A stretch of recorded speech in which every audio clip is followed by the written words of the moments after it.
Batwing number 9, written by Judd Winnick, art by Marcus Toe. We have a tie-in to Night of the Owls, and this one deals with Lucius Fox being protected by Batwing. So, open up 1856, Gotham City. Court of Owls are sitting around talking, and they're talking about their current Talon named Alexander Staunton, who apparently one of them wants to retire because while he is very good at killing people, he is also not at all stealthy. He just walks in, kills the person he's meant to kill, kills everybody who sees that, kills everybody who sees him killing the people who see the first one, and it just kind of ripples out until there's nobody left. And the other Court of Owls members are like, oh, but he's so efficient, he's so good. All right, fine, I guess we can put him on ice until he's needed at a later date.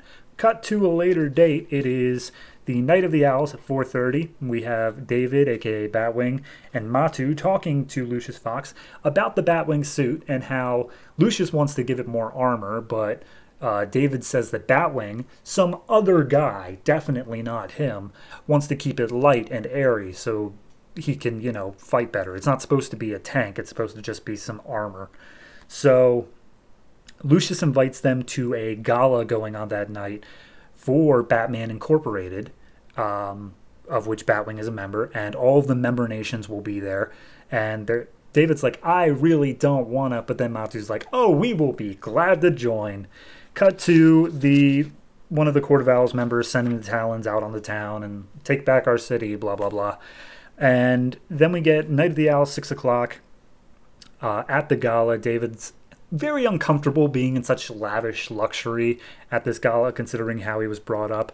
But he's got some girls staring at him, and Matu's like, maybe you could have some fun tonight, wink, wink, nudge, nudge. But they're interrupted by, I believe it's the prime minister of one of their African countries. I don't know if it's actually the one that they are in, but it's an African prime minister. And he comes up, he's like, well, glad to meet you. Batwing, you're on Team Batwing, aren't you? He's done wonders for our country, and I'm so happy to have him. And then Lucius interrupts and sends the prime minister somewhere else because David is literally about to punch him in the face. And when he starts explaining himself, he's like, that guy is practically a warlord with how many people he's killed. Like, he is awful. And Lucius is like, hey, don't get me wrong. I hate him too. He's a dick. But he has stabilized the region, and the United States has backed him. So sometimes we have to do some compromises for the greater good here. Meanwhile, a match is lit, and everyone smells smoke, and we see a huge fire erupting from the kitchen, and it's like just in total inferno. So David tells Matu, clear out the place. I'm going to go see if there's anybody who needs help in there.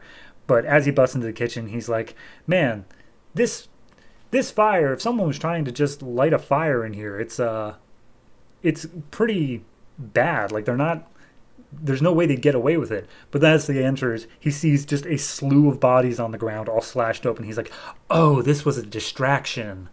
I need to get my armor on now. So he runs out to do it. Meanwhile, Matu gets a call from Alfred saying, hey, everybody, the Talons are attacking. Here's a list of people. Please help. And Matu's like, oh, Lucius is on that list. Hey, Lucius. Meanwhile, Lucius is starting to be escorted out by his own security. But a Talon, Alexander Staunton, of course, stabs the security through the chest. And he's like, hey, Lucius, you're going to die. Meanwhile, then Batwing shows up. And he tries Matu tries telling Batwing how the Talons work. Like, regenerative and whatever.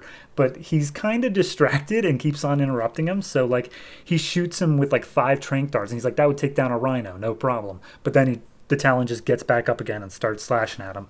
And then he breaks the Talon's arm, and then he just sees it immediately reset it. And he's like, oh, regeneration.